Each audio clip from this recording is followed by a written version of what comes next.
Hey there boys and girls, my name is Kyle, better on the YouTubes as Blintcraft, and today for our interactive design series we're going to talk about branching in nodes. So what is branching in nodes? It's a very basic type of interactive structure often found in early game design, and it's typically a basic type of choice between a user and an interface. Generally you have pretty big trees, and each point in the tree is called a node, and the path between each node is called a branch. While it may start simple, direct branching between nodes tends to waste unused paths and can often grow pretty out of control, especially for long-form interactive structures. Let's start talking about a few gaming-based examples. In games such as Fallout, you could use a branching and node structure to plan out possible dialogue options between players and NPCs. Of course, things typically get more complicated than choosing one path to follow all the way through. Usually you need to add the ability to loop back to a specific node, but that being said, creating a branch and node structure is a great place to begin when designing. You can even find some branch and node structures in development.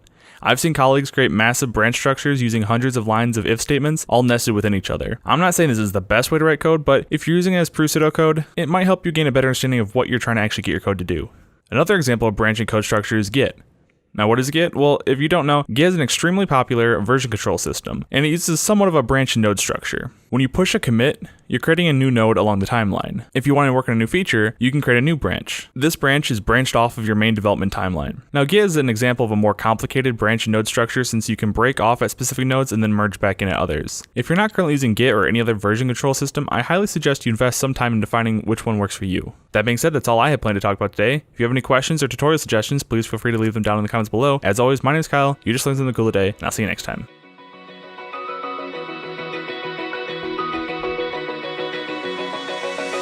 Open eye, feel the waves cut through me, hypnotized by the sounds I'm breathing.